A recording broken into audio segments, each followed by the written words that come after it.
So Princess is their name, is that right? Okay. That is correct. So Bill, dog stories, you got any more for us? I have one I enjoy. Suppose I funded you with $100 trillion. You could hire any scientist. You could hire 50 million scientists. You could use every laboratory in the United States, Europe, Asia. You could use all the scientific intellect you want. Would you be able to build a living dog from scratch? Unlimited money, unlimited IQ. What do you get? Do you get dirt, all the resources on Earth? You got to make your own dirt, but I'll give you the dirt, okay? Okay, I got dirt. I got $100 trillion.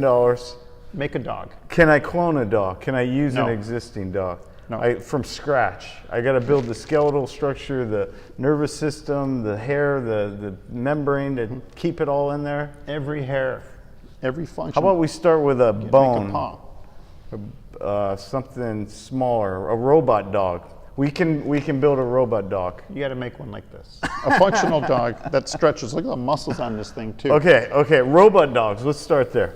We got a robot dog. They move around. They have energy. Well, to take a robot dog to that level, that's just going to give us another 1,000 years, and we can do it. Well, it's not metabolizing. It's not responding to stimuli. It's not having cell division. It's not replicating. Our robot Right. dogs don't seem to do that. But Create more robot dogs. But here's a good point, very important point. You could get an IQ of all the people in the world. You're not going to build a dog.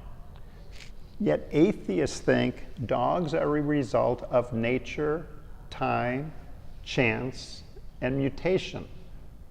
That's an IQ of 0. Nature has an IQ of 0. I believe the dog is the result of a designer with an IQ of infinity. Make sense? 100 million people can't make a dog, and they're smart. Nature cannot make dogs. To give you an example, Bill, at a software level, to create a dog function, that's like one of the basic ones. Like you could extend a mammal, and then you could have like a speak method where a dog could just speak, or he could stop. Just to write a little piece of code like that to spit it out is actually not an easy task. And it would, but to do that and connect it to hardware and then to make it come alive, I think that's really the challenge, because we have these robots, but they're not alive. It's one thing to wind them up with some electricity and to, copy certain functions that we already observe, but to come alive, to think, to replicate, to take any kind of food source and convert it to energy, I think I don't think it could be done for 100 trillion. No. Maybe 1,000 years from now, they could do it. Could we do it in 1,000 years? If Never. Give us another 1,000 years. Jetson time. Could we make a dog?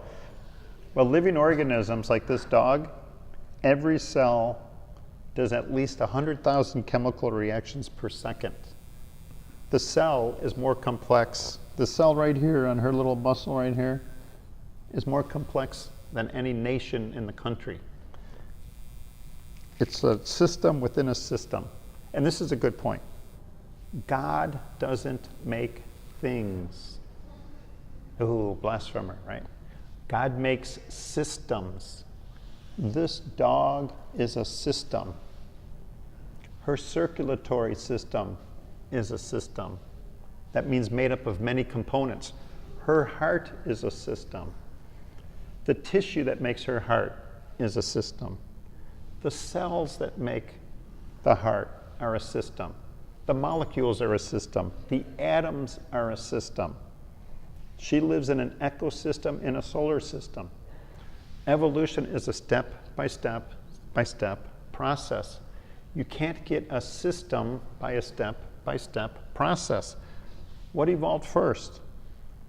The blood vessels or the blood? The heart or the lungs?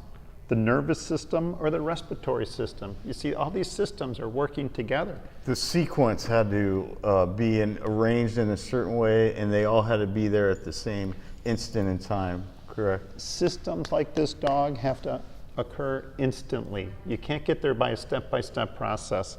Suppose evolution created everything except her kidneys. She's not going anywhere. She's dead. Living organisms are systems. The only way for them to become living is instant creation, just like Genesis chapter 1 teaches.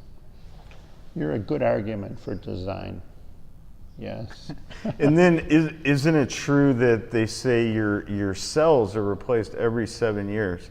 So every cell in that dog's body is going to be completely gone, and they're all going to be a brand new dog.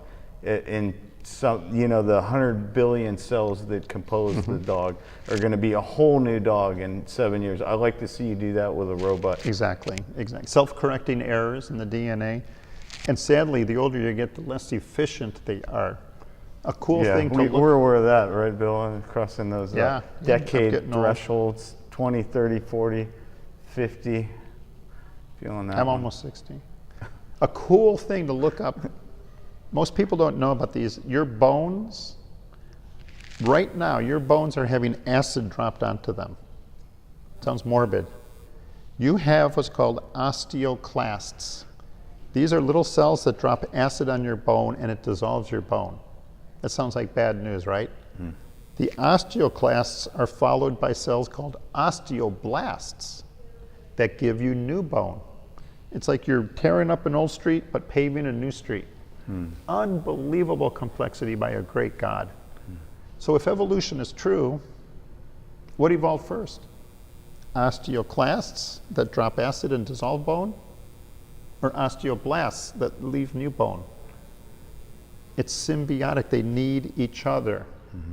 Instant creation. That's only one detail out of a billion for people and for dogs.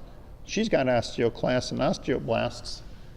She doesn't care right now. She just wants to sleep.